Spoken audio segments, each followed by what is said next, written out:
Prabhash Garg for a moment, because the former government servant, while you were hearing the first part of the budget, you were sort of looking at just more schemes, sub-schemes being put in. You mentioned already there are 800 central schemes. Now you've added more. Is there a sense that, do you see this budget in a way again reasserting the sort of heavy hand of government at times? So let me just, I think the tax point was also important, so let's fully understand. My sense of the announcement is that there are no new sort of levies or increase in taxes. So in that sense, it's better, but the old regime continues. Yeah. Where the tweaks have been done is what Rajiv said. On certain items which you promote through PLI or green energy transitions, etc., not much. On the expenditure, where the point you just raised come in, there is nothing which prevents the government in announcing any new scheme. Last year, if you would remember, there was no budget capped for the PM Yojana. It was continued from time to time until December. So you can continue with that. That's why the food subsidy bill has gone up. But what I saw, and that is exactly what, to respond to your point, there's so many small schemes again announced, something for 1,500 crores, something for 2,000 crores. Unity malls, for that example. Now earlier you said you will get one district, one product. Now to sell that to, you want states to create specific malls.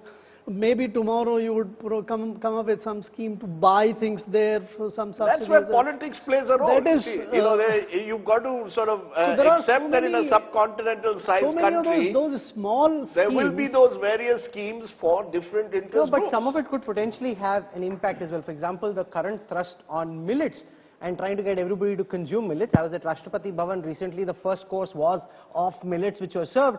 Is this likely to work? Ajit Kumar, do these schemes typically work? Let me make 3 points quickly. One, the customs duty reduction is a welcome move, as Rajdeep said. You must also take into account the currency depreciation. The rupee has depreciated. That provides an automatic protection to some of the... So when the rupee depreciates, you can afford to reduce the customs duty without harming industry at all. Second point about millet. One thing that I was very surprised, I only used to read about millets, Bengalis don't eat millets. So I found that millets, which are supposed to be coarse grain and for the poor, cost more than rice and wheat. Which is, and now doctors tell us that millets are good for your body. Superfoods. Superfoods. I think and it's it is very symbolic, crazy. but it's important that coarse foods are now being called Shri Anna, and that's the new nomenclature that's been used. And the schemes announced for millets, I think, are a huge move forward. And that is the ray of hope, as it were, globally as well. Because if India can lead the millet revolution, it will improve nourishment across the board for all population, and also, tend to go in the green direction for agriculture, because millets use less water, they use less fertilizers, and they provide very much difficult so far to change crop patterns. I know, but the point is that's where the incentives, and I'm not, the details are not clear as to what the millet mission has as incentives for the farmer. But I think that will take it in the right direction. One set of people who will be very happy with this budget are the top income earners, because they were cribbing that we are paying 42% tax, etc. Now it's come down to 39%. And you were asking earlier, what would the government be criticized on? I think this is a pot shot from the opposition as well, that on a year where there is so much distress at the bottom of the pyramid, did you need to bring down the top income earners' tax burden by 3 percentage points? I mean, if they're earning crores of rupees, let them pay 42% tax. Why do you need to bring it down to 39%? This will become a talking point, and it's led to great relief in the stock market, because all of these people earn more than 1 crore of rupees a year, and we're paying 42%, and they're celebrating today now, which is why the markets are... 42% is a ridiculously high level. That's right. And 42% was ridiculously high. Bring it down to 39. They should frankly bring it down even further. Well, I mean, let's be honest. I mean, let's go with international practices here. Such a passionate defense, Raj. Sorry? No, nice. A passionate defense. It is a passionate defense. It is a passionate defense. I can see that. I just want to make the third point. On this expenditure marksmanship, how do you contain expenditure at the budgeted level? Mind you, there's a basic contradiction in Manrega and Right to Food. These are entitlement-based programs.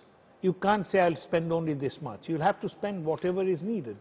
So by definition, budgeting has become a difficult job because you don't know how much you'll have to spend on an entitlement-based project. Okay, we're getting some questions. A viewer asked a question, and feel free to answer this. So will a person have to stay in the old regime to get that tax exemption on 7 lakhs? No, they have to move to the new You have to move to the new regime. Absolutely. You have to move to the new regime. She made it very clear. 7 lakh rupees exemption. That's right. Yeah. So those in that have to move to the new regime, Yes. right? Okay. That's what our understanding is. Yeah, she said it very clearly. okay. So that seems What's reasonably also very clear, I want to go But of across course, the panel to try and understand. everyone has the exemption for up to 3 lakh.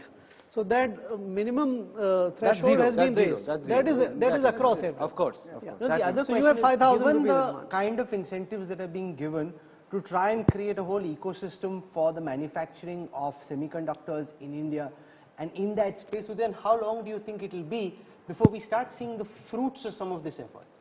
It will take a time. The only fly in the ointment, Rahul, here is that there seems to be a semiconductor glut across the world. Everybody is up production to such an extent that by the time our production comes to market, the world may not need so many semiconductors. So we have to be a little careful about that. No, then let me take issues with you on that, because the demand for semiconductors in an economy like India is going to be explosive and exponential.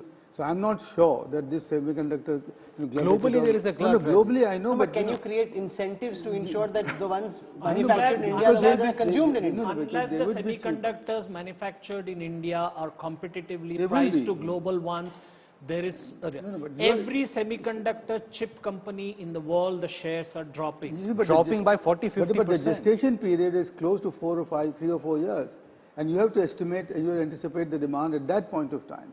And given where we are going, given the digitization, given our acute dependence on imports, of semiconductors at this point of time, I think creating semiconductor capacity in the country is a very good move. And the income customs exemption on capital goods for IT industry and startup, I think is again a supportive No, but the move in counter to that, regard. Udayan, is that there is no option. You have to create semiconductor manufacturing capacities in India, even if it is tricky in terms of cost competitiveness and how long it takes, and the glut that you're talking about, because this is a space you can't afford to vacate to a country like Some of China. the time when the auto industry was on your knees, because the Chinese, you couldn't import the semiconductors from China.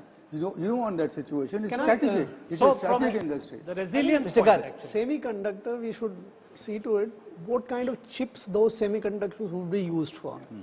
There is no Indian manufacturer who is making chips for Indian consumption. So these semiconductors which are going to be made here are basically being made for the foreign companies to supply to us.